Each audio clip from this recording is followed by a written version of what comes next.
Welcome and thank you for joining today's webinar. My name is Matthew Stevens. I'm the Managing Director at eHotelia and I'll be your facilitator today for the webinar Hospitality Forward through New Value Propositions and Sustainability.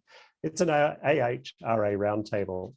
Our discussion today revolves around return to business with a purpose. Asia's hospitality sector is seeking progress to net zero carbon emission and position the industry with concrete climate action plans for a progressive rebound. The demand for sustainable tourism is changing business models, client and vendor relationships, and sets the sector up for a stronger future. I'd like to introduce our panelists today. Representing the Singapore Hotel Association, Executive Director, Margaret Heng. Representing Hotel and Restaurant Association of the Philippines, President Eugene T. Yap. Representing the Malaysian Association of Hotels, CEO Lip Seng Yap. And finally, representing the Cambodian Hotel Association, Mr. Bruno Van. We'll start today's roundtable with a brief from our panelists on the activities of each of their respective associations. Perhaps, Margaret, you can kick us off. Thank you, Stephen. So lady go first. All right. Good day to all of you, and thank you to FHA Match for having me on this panel to share what we have done in Singapore and plan to do in the area of environmental sustainability for hotels in Singapore. Sustainability has actually been a very key focus for SHA as far back as the 90s. It is only in recent years that we see greater interest from hotels to include environmental sustainability as a key area of focus in their daily operations, infrastructure and facilities upkeep. The common sustainability practices that most hotels will have in place are usually linked to energy conservation, water conservation, and solid waste minimization through the 4 Rs. Yes, it's 4 Rs now, no longer 3 Rs. It is reduce, reuse, recycle, and refuse. Another reason for the impetus is also due to the greater interest of the government to climate change and support for sustainability. This has also spurred the association to set up a Hotel Sustainability Committee about 2 years ago, and this is chaired by one of our SHA board members, Ms. Jean Ng. Members of the committee comprises industry advocates and senior management representatives from the government agencies such as the National Environment Agency, Singapore Food Agency, as well as the Singapore Tourism Board. So usually in any of the committees that we usually have involvement from the government agencies so that whatever suggestions that we have will be also supported by the government agencies. So the core objective of the HSC is really to drive industry-wide adoption of sustainability practices by hotels so as to promote Singapore as a green accommodation destination. So we have 3 goals for the HSC. One is to identify industry-wide initiatives to support sustainability efforts such as reduction of single-use plastics, waste minimization, efficient water management, coordinate efforts with the public agencies to ensure HSC goals are aligned with overall objectives of the Sustainable Singapore Blueprint and the Singapore Green Plan 2030. To bring together a unified voice to speak to relevant stakeholders on major sustainability issues concerning the hotel industry. For example, like in the area of procurement. Yeah. And to help achieve these 3 goals, we actually formed 3 task forces as follows. 1, to look at waste management, recycling in hotels and the circular economy. 2, sustainable sourcing and procurement.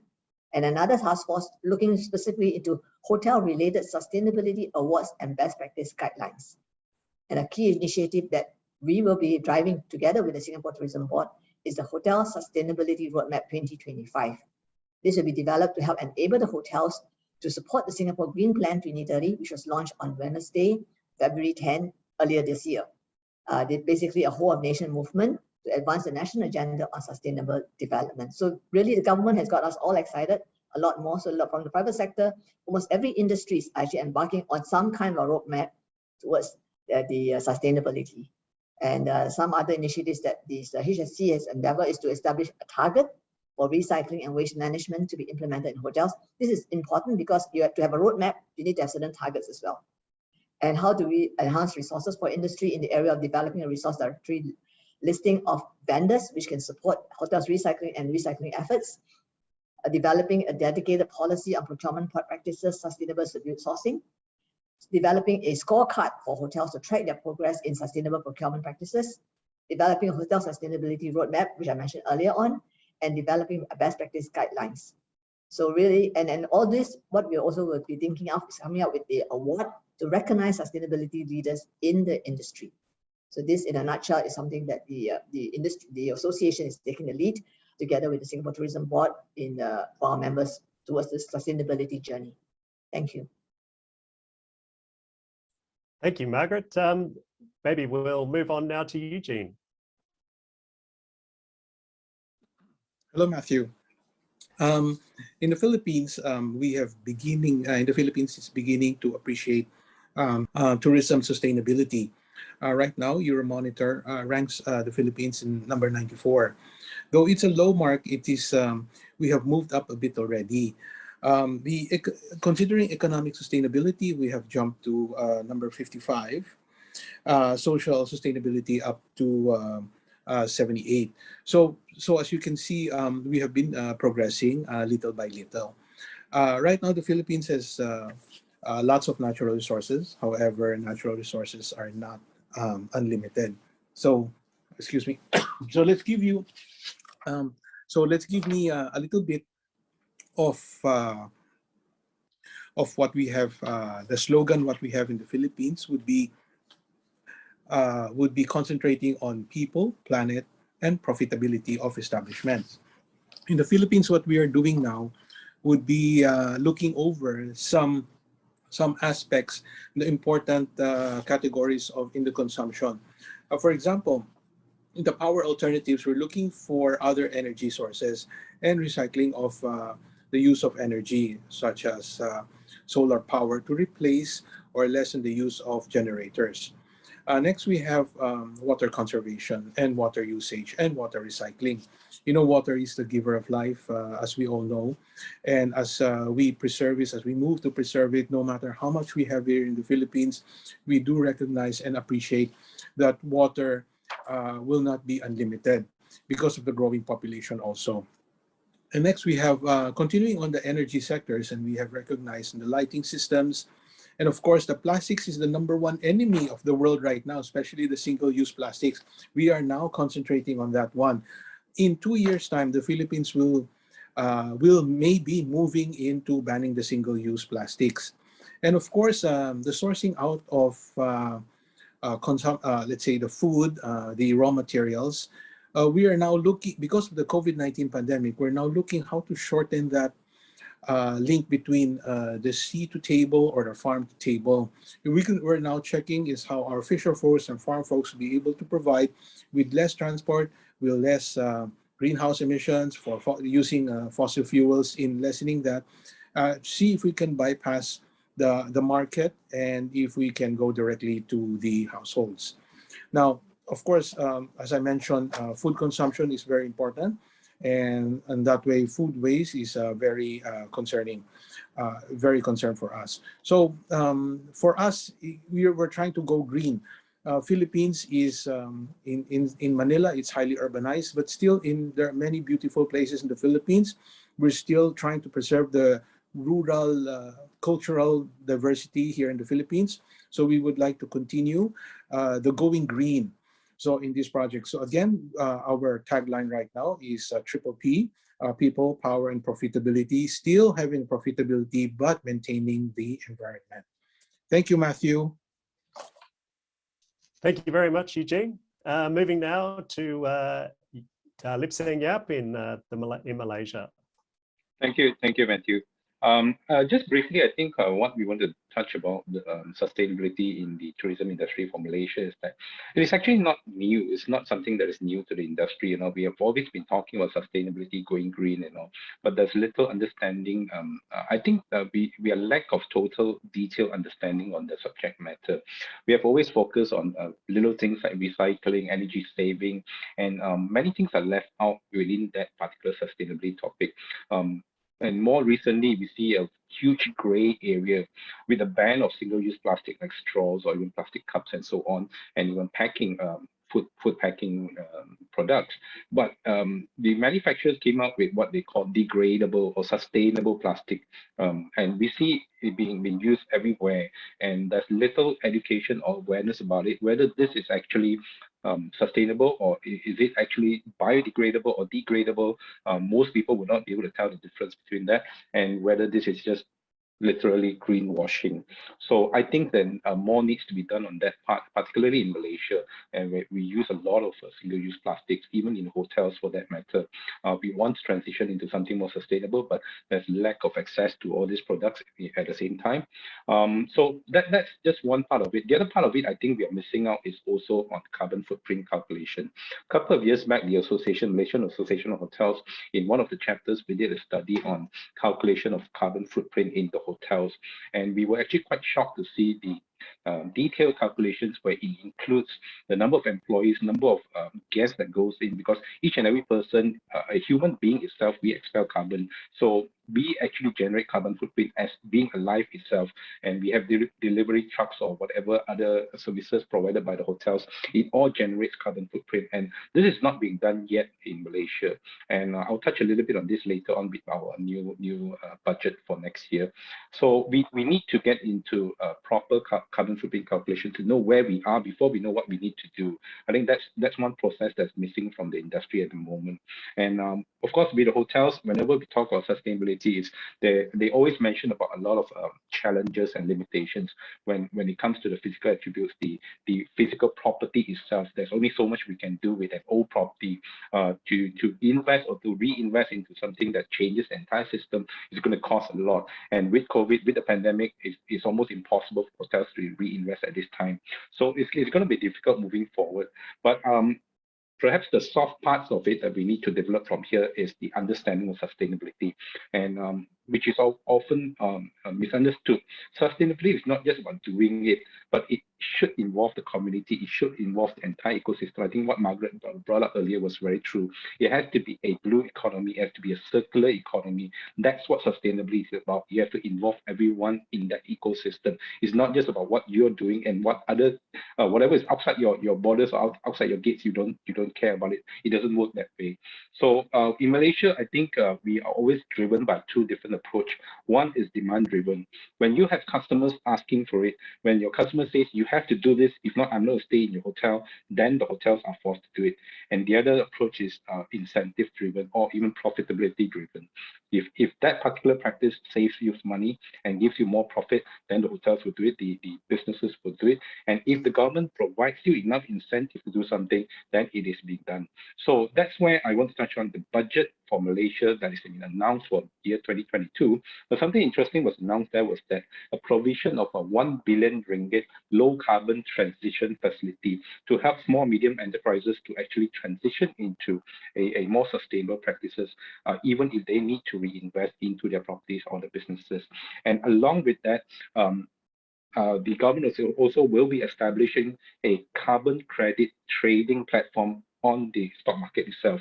So this provides the businesses a facility for them to, if they are unable to do a certain practices that reduces carbon footprint, they can trade for it. They can actually purchase that carbon credits from another person, so that in the end of the day, we want to achieve low carbon or even zero net carbon for the country itself. I think we are moving into the right direction, but it takes a little bit of time, and everyone needs to do his part. That's all from me. Thank you. Thank you, Lip Seng. Finally, Bruno from Cambodia Hotel Association. Bruno. Good morning to you all. I'm Bruno. Allow me to briefly introduce CHA in a short way. We are actually quite a young association, I would say so, in terms of activeness. We are about 80 active hotels within our association, and for many years, we have been a central hub for information, providing updates from the government specifically, so that the hotels can receive accurate information, which is quite important in this country, especially during COVID, for the different types of rules and regulations.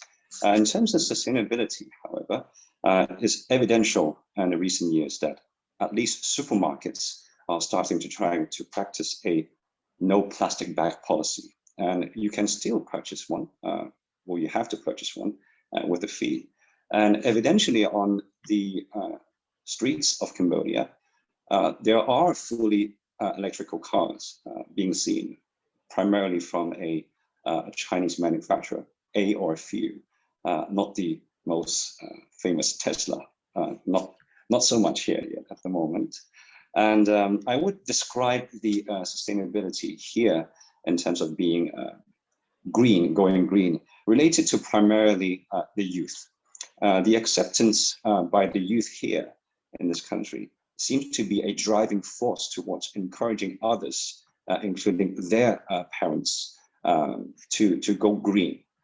For example, modern design of architectural buildings in this country are being more and more towards the being heat efficient, being designed in a way where you do not have to always have lights on, for example.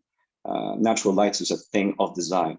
So in general, I would say that in Cambodia, the idea of sustainability can be in practice be happening through the power of the youth wanting to be seen as caring, seen as modern, and seen as being attached to the rest of the, I would describe as more advanced and first world countries. So for me, I would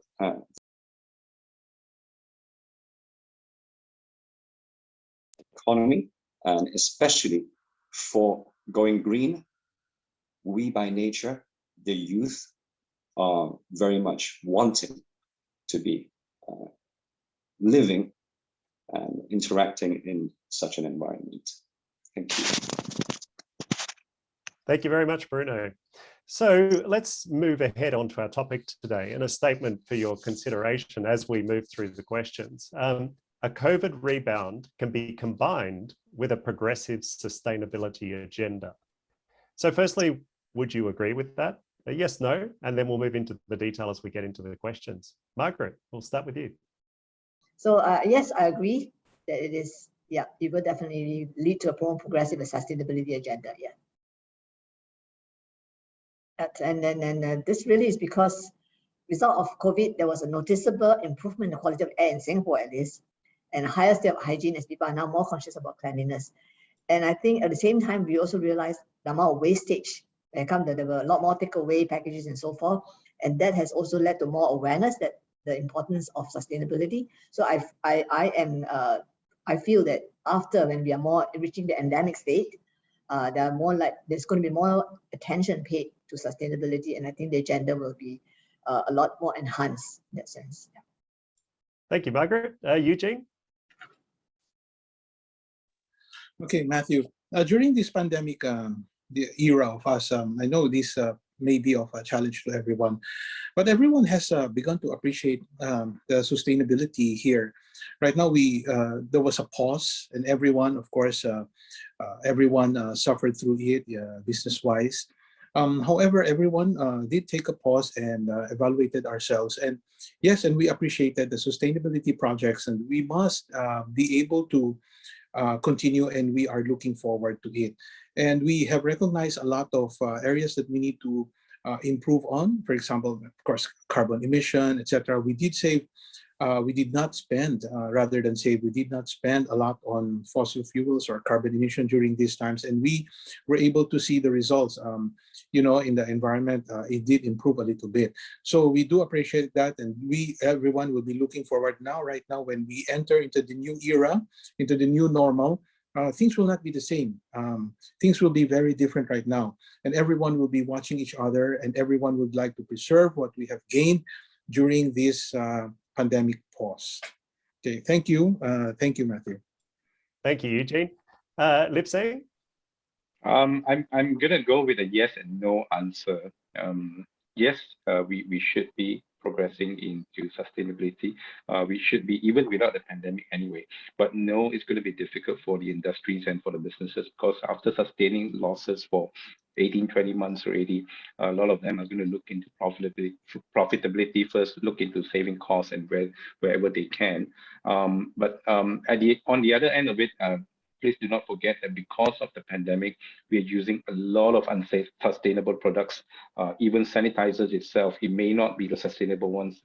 Even when you clean up and the chemical, whatnot, that flows into the water, they are not sustainable because they're all chemical. So we will have a little bit of problem with those issues. But moving forward, we will need to catch up on what we lost during the pandemic, and we need to catch up on the sustainability topic. Yeah. Good points. Thank you, Lip Sang. Bruno, would you agree with the Yes, statements? I would also say it's a yes and no. I would say that it can be done based on design, design as in architectural design here. Cambodia has a lot of new buildings built at the moment, and that's a lot of attraction from foreign investment as well.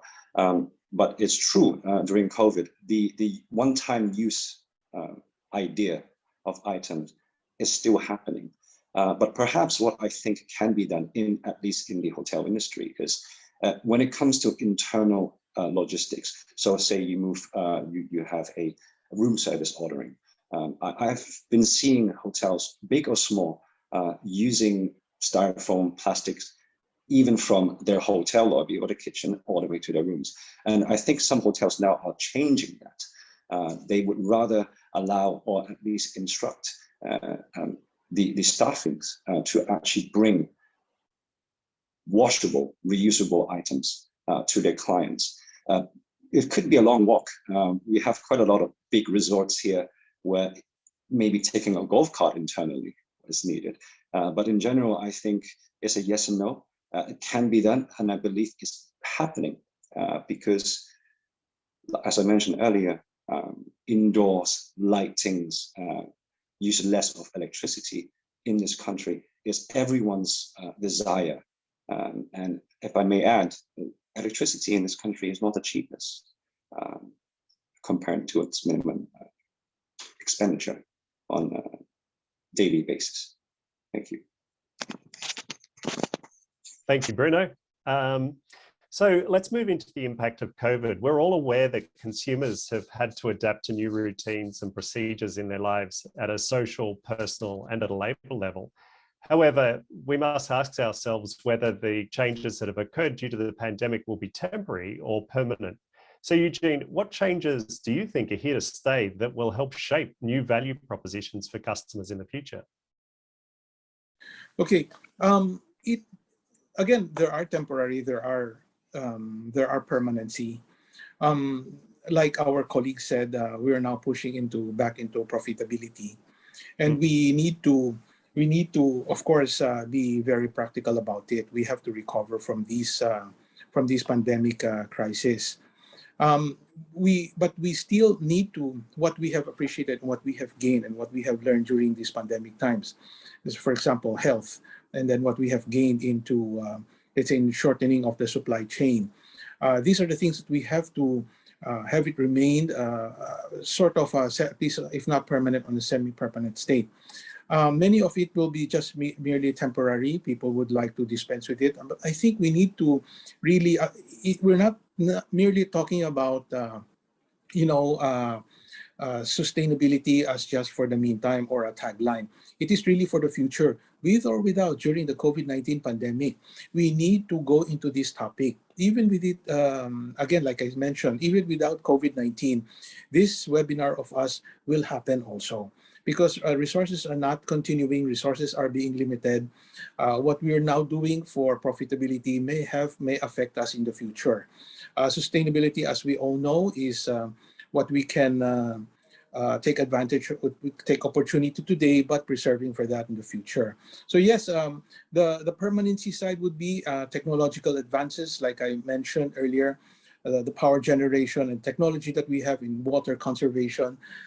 These are the outputs, and our thinking must remain progressive for the meantime. So yes and no in the temporary, but we, again, our colleague said profitability is very most important. Yes, we do that, but we need to also to know that, preserve that what we have gained in the knowledge. Thank you, Matthew. Thank you, Eugene. So Lip Sang, what is shaping the future of guest experiences now for the hospitality industry in Malaysia, and where do you see new value being created? Yeah, I was just listening to what Eugene mentioned earlier. I think one of the things that we need to look at from now onwards is what are the expectations of the customers, right? And then on our end as service providers, one thing that we need to continue doing is smiling under the mask. You know, as hoteliers, we're always wearing a mask, but now we have learned to smile under the mask and still show that you're smiling. And customers will expect that. They would want to see that whether you're wearing a mask or not wearing a mask, that's what they want. So, but coming back to the demands, the expectations, I think hygiene and safety is definitely here to stay permanent. The demand is such that will be the number one requirement: hygiene and safety. And the thing that what we have seen during the reopening of domestic tourism in Malaysia is that doing it is not enough. Hotels live on SOPs anyway. With or without the pandemic, we live on SOPs. So whether you're doing it or not is one thing, but what the customers want to see, what the consumer wants to see is that they want to know that you are doing it. They want to see that you have done it. They want something, they want proof that you have done it. So we have seen hotels coming up with new trends, as in they put a sticker, a seal on your door, on the room door, that this room has been sanitized and nobody has entered after that.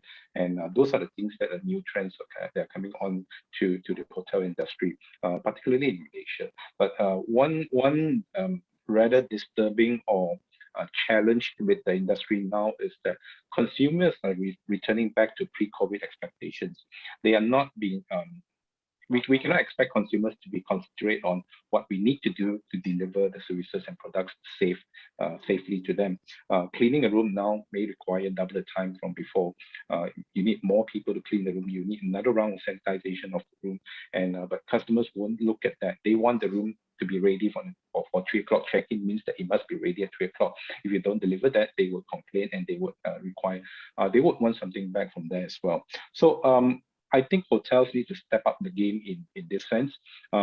Manpower, we'll speak about that later, but we really need to reassess and re-strategize what we can do based on our existing capabilities to deliver customer satisfaction.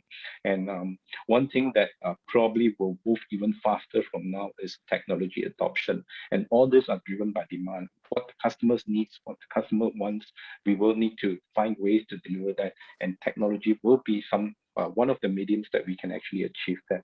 I think moving forward, the industry is going to be moving even faster in technology adoption, and this is because of customer requirements.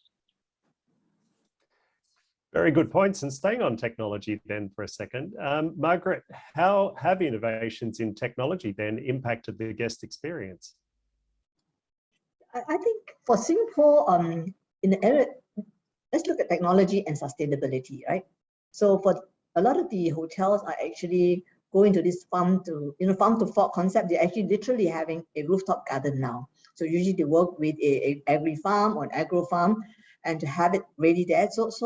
It's kind of experience that you want the guests to feel that, it is about sustainability. At the same time, so we are having our own supply. The food is grown in Singapore, the carbon footprint is minimized and so forth.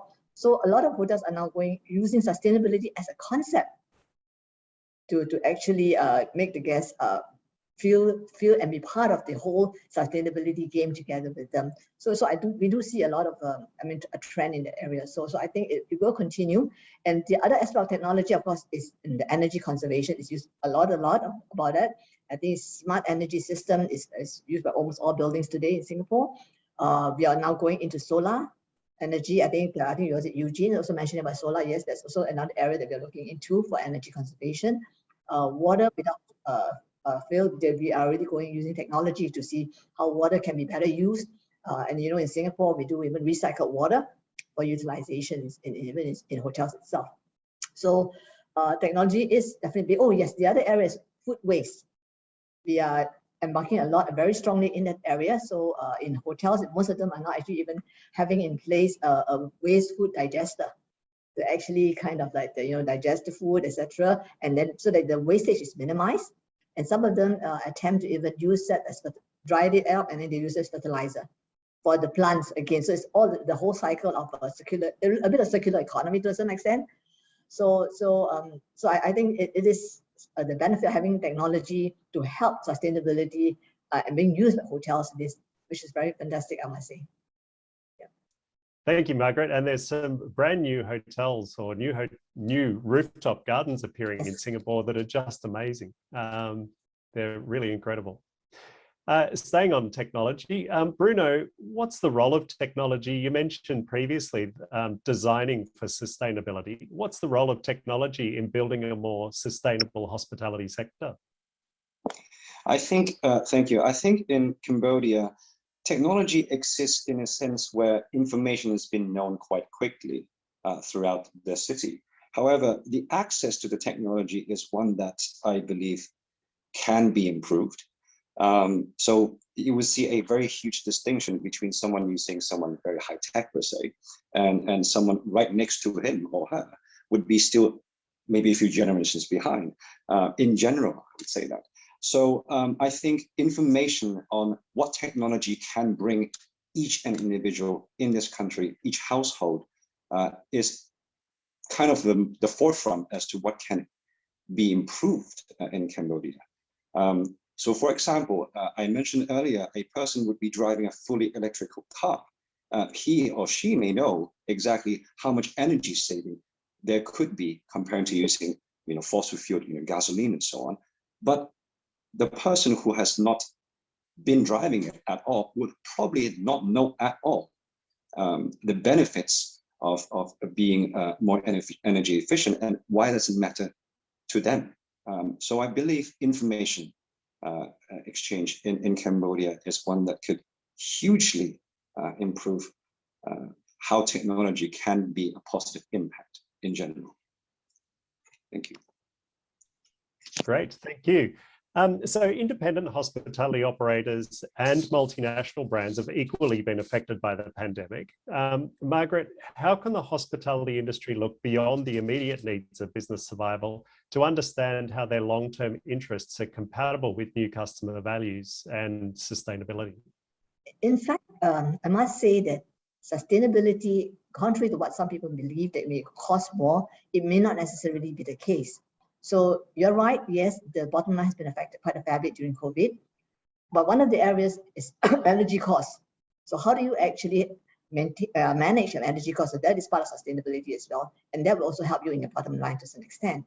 So, and I must say that a lot of the international chain hotels, they do have a sustainability program, and if despite the fact that we have gone through this COVID period and so forth, I think they do have a sustainability plan, a strategy that they need to actually execute, and also because they feel that this program actually enhances the brand value. That's one thing which will help them to grow profit at the end long run. Secondly, the strategy that they implement will also give a good positive experience to the guests in the long run as well. And to a certain extent, some of the sustainability practices that they put in place will also help with the bottom line. So you be more energy efficient, you're more water conservation efficient, you do all the 3-4 R's in place, automatically you will see some savings one way or the other in that sense. And the challenge really is more for the independent hotels, because they do not have the luxury of having a team coming together to say, okay, this is what we're going to do, how we're going to use sustainability to strategize to make sure that we continue, be able to save and so forth. So that is a little bit bigger challenge, but that's the reason why as an association, we are having this committee form to see how we can help, not just the chain, but also more so the independent players to actually embark on this journey, use this as an opportunity to actually go on this sustainable journey and look beyond COVID per se. And I think the fortunate part about Singapore is that we do have quite good funding system from the government. So in that sense, although yes, we are strapped for cash because of the fact that we are going through the COVID period, but at the same time, because of the generous funding from the government, it has also made it a good time for them to embark on certain sustainable projects to actually bring them through the next few years in that sense. Thank you, Margaret. Yeah, those independents with the support of associations can often be a lot more agile than multinational companies as well. So there can be a flip side there too. So speaking of national incentives, Lipsang 2022 is looking like it's going to be a year full of opportunity for operators, destinations, and national tourism. How can a COVID rebound be combined with the sustainability agenda with a long-term vision again? I think for Malaysia, it's going to be interesting because I spoke about the carbon trading platform that the government wants to introduce. I think that's something that hotels need to get involved into, and that will actually lay a path for them to move or into the sustainability agenda, and also save money and even make money out of it. I just put it in the comparison. For the longest time, if you buy a flight ticket, I think in Europe, predominantly, you can actually add on a purchase of carbon offset to your flight ticket because of the journey that you're taking. So similarly, we see potentially such system can be established here, but they need the industry needs somebody to spearhead it. That's where the association and Malaysian Association of Hotels, for that matter, we are looking into spearheading a project to get hotels into carbon footprint calculations, provide a platform which is easy for them to access, and even something what Bruno mentioned earlier. We have seen hotels that has actually a display on the lobby to show customers what is the carbon footprint of the day and how much we are actually generating and offsetting at the same time. So it gives power of knowledge to the consumers, and this will become a trend of what consumer wants to see, and they would rather prefer to stay in a hotel that does that. And at the other end of it, if the hotels or the business operators can actually make money out of it, why not? I think this will be a very sustainable plan and journey onward, not just for 1 or 2 years, but 5 to 10 years later on. And with that system in place, we will see more businesses and hotels, not just hotels, but other businesses, even travel operators, they will actually want to get involved into that particular agenda, because they know not only that it saves costs, but it can be profitable, and it's also a demand in the industry, in the market. We know when you want to cater to certain markets of travelers, they will want hotels that are actually doing all these things. So moving forward, I think this will be a strategy onwards, and national associations, trade associations, hotel associations will play a major role in driving the industry towards it. Thank you, Lipsang. So let's put some context around sustainability. The World Travel and Tourism Council has just released its report, A Net Zero Roadmap for Travel and Tourism, in conjunction with COP26, which we're not going to go into detail about. But according to the report, currently available estimates of travel and tourism emissions pre-COVID range from 8 to 11% of global emissions. But what's interesting is the makeup. Airlines only make up 17% of that. The report shows how the sector is greatly impacted by climate change as it affects destinations around the world. But as with many other sectors, it's also responsible for an estimated 8 to 10% of global greenhouse gas emissions. So sustainability is going to be high on the agenda from two fronts, from being responsible as an operator, but also the impact of greenhouse gas emissions on the locations, the destinations that a lot of hotels operate in. So Margaret, how is Singapore approaching the sustainability agenda? Or the Singapore Hotels Association, I should say.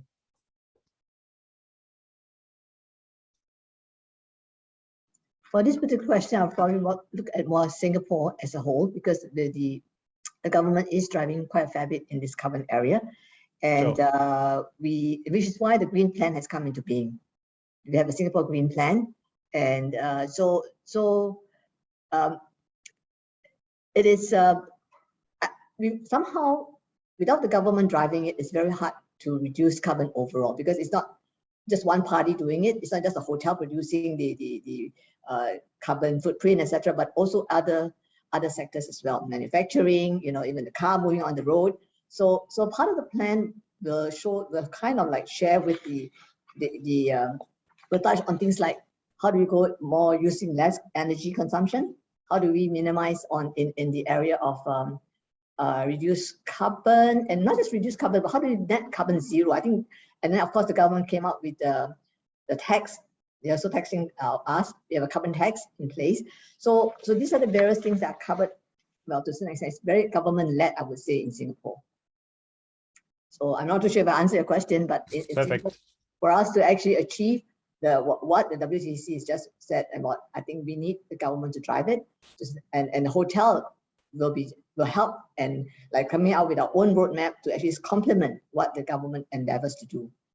Yeah. Thank you, Margaret. So Eugene, you mentioned, I think, single-use plastics previously. I want to touch on that again a bit, and also measurement of sustainable practices in the industry. Can you talk a bit more about how you measure these goals in the future? Okay. Since we mentioned the single-use plastics, everyone is, everyone's starting to hate or beginning to hate or even hated already single-use plastics. However, we must recognize also single-use plastics is very convenient. It's very difficult to remove it let's say, in one shot. In the Philippines, for example, as I mentioned, our ministry, the Department of Environment and Natural Resources, is planning to ban the single-use plastics in 2 years' time. So that will be 2 years is a very short time, to replace it for a more convenient type of alternates.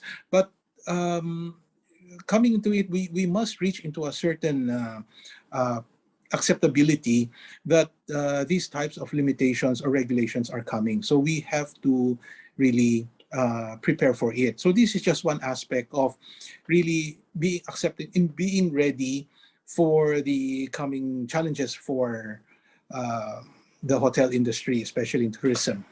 And the other question, please, again, Matthew, I missed it out. How do you might have mentioned measuring. Oh, the measurement. Yeah. How do we measure? Measurement. So we measure it by, first of all, the government would probably put in some regulations and how we achieve the sustainability. However, here in the private sector, if we become more practical about it and we try to initiate about it, we try to measure it in terms of acceptability to our guests. So if we position ourselves, our brand positioning, our establishment positioning, if it will be acceptable to guests, that we impose on them that we have to go, let's say, we have to accept some principles in going green, saving the environment, and then they have to, we still have to educate them, and they have to sort of grow into it. And also our practices in the industry, we need to learn and train ourselves, and then we have to look also for recovery during these times of pandemic. Of course, we're going into recovery. Everyone's gearing it to recovery. At the same time, everyone is still talking about sustainability. So, massive recovery and massive influx of sustainability may not work, at any short given time. But with that, recognizing these terms of challenges, that we may able to see a solution. So the measurement on ourselves would be looking to our customers for acceptability, for giving incentives to our hotels. If the hotel guests and the tourism guests will be able to accept this one, then we measure ourselves into these standards that it may turn back into profits. So back to you, Matthew. Thank you. Thank you, Eugene. So while it's important to focus on customer safety and comfort, we can't disregard the other human factor of the industry, which is staff. Millions of hotel staff and tourism staff members have been forced to put their careers on hold or have left the industry. And it's going to be challenging for them to return to service, both physically and psychologically. So after isolation and limited socialization, limited dealing with customers face-to-face, and teamwork routines, Margaret, how do you see the industry addressing the staffing concerns and the training concerns as we move forward in the future, as demand returns? Okay, so you're absolutely right, Matthew. During COVID, it has actually brought to the front what we call this term mental wellness. So a lot of the existing staff, some of them have left, yes, you're right, but the existing staff, the current staff that they have, the hotel also feel that there is a lot of need to care for them. But as we now move towards endemic state, there's this other issue that we have, which is no real customer per se that they have been serving for a while. The stay-home notice or the quarantine customers are slightly different because you don't really service them per se. So now, how do we get this old machinery moving again? So training has to come in. So we have programs in the area of training to refresh some of the skills not just the hard skills, but actually refresh the communication skills, interaction skills, because that is very, very important. So, and also, what else I'd like to say? Okay, we also can, in the area of sustainability, of course, increase a little bit more awareness of sustainability and cleanliness, because now more so than before, a lot of the guests are more particular about cleanliness and hygiene. So you have to train them not just about what they have to do, but about how to communicate to guests on the state of hygiene, sanitation, and cleanliness in the hotel itself.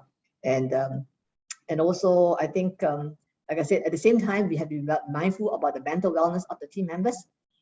And most important is, how do we actually ensure that we do have enough manpower? And I think, you know, Singapore, we do have a scarcity of manpower, and really this is an important aspect, because while we can train and prepare our team members for the endemic state, we must also at the same time ensure that we have enough players in the team itself to help each other out, to shoulder the responsibilities. So this is an area that we have to work together with the relevant government agencies to see how we can actually meet the manpower requirements for the industries. Yeah. Thank you very much, Margaret. Yeah, it's a very tough challenge that the industry is facing right around the world at the moment. So final question, Lip Seng, what would you say to ambitious young people on why they should choose hospitality as a career choice? And for those that have endured the last 2 years, as Margaret's explained, to continue to thrive in the industry? I get this question a lot in a lot of different webinars and forums and media, and it is a very, very difficult question, because not only we are comparing ourselves with the same industries, different countries, but we are comparing ourselves with the gig economy. You know, a lot of the employees, like what Margaret's mentioned, a lot of employees have left the industry, and they're not coming back because they've moved on to other industries that are deemed to be more stable. The problem with the pandemic is that it has aggravated the situation. Manpower issue is not new to the industry. It has always been there. We always have problem hiring people, and the youth, for example, they are not interested to come into the industry. Gone are the days when we graduated from hotel school, we start from the bottom, regardless whether you get a diploma, degree, you still start as a waiter, waitress, or housekeeping, you start from there, but you move on, you move up faster, right? But now the expectation is different. The graduates, they don't want to do these jobs. And what we want to encourage people to come is that we will hire you for your attitude, and we will train for skills. Regardless of your qualification, the hotels will hire you.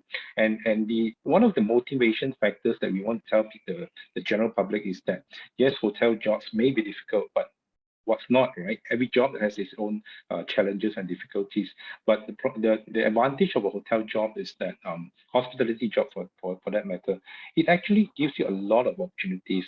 A hotel is a community by itself. You have different departments, different divisions, different skill sets that you can actually pick up along the way, and you can actually progress into any part of the hotel that you are interested in along the way. And it gives you a lifelong career. For those who don't want to work for life, then I can't do anything about it. But if you plan to work and you plan to have a good income for the rest of your life, the hotel job is probably what you want to. Don't compare with the pandemic. It's unprecedented. We have never seen anything like this COVID-19 before. So if not because of the pandemic, a hospitality job is where you can actually have a lifelong income and a very good progress in your career, where we build people, we actually groom people into positions. And to prove that, when the pandemic came, when the people of the industry lost their jobs, we have other industry grabbing them immediately. The healthcare took them immediately. The bank, the finance system, the finance industry took them immediately, because they want people who can serve people. They need people who can service people and actually persuade people to buy things and so on. You're not looking for sales skills, but you're looking for people skills. And that's where the hospitality people are best in. So my advice to people is that look at hospitality jobs differently. It's not just about job. We are in the business of making people happy. And what's happier than seeing people happy because you made them happy, right? So come and join the hospitality industry. It's a career to look forward to. I completely agree, Lip Seng. Now is the best time to join the hotel industry. It's a career with a future. There's amazing opportunities as demand returns. And it's a business. So if you're looking to get into marketing or finance or revenue management, these are all skills and all career opportunities that the hotel industry can provide. I don't think there's ever been a better time to get into the industry. I think the industry's facing some challenges, but certainly challenges of a different nature to the last 18 months. I think there's opportunity to redefine the strategy in the future. I think there's amazing support from government and national associations like yourselves for small and multinational businesses to thrive over the next 18 months and into the future as well. And for people within the industry, this is a people industry. For people in the industry, this is going to offer great career opportunities as well, particularly as demand returns. It's been an absolute pleasure having you on the panel today. Thank you very much for your contributions. Your insights are invaluable. So thank you very much also to our audience for joining us at this crucial time in the tourism and hospitality industry. If you'd like to ask any further questions, then please use the chat in your session, and we'll endeavour to get to as many of those questions as possible. Thank you again to all our panelists. Take care, safe travels. Bye for now.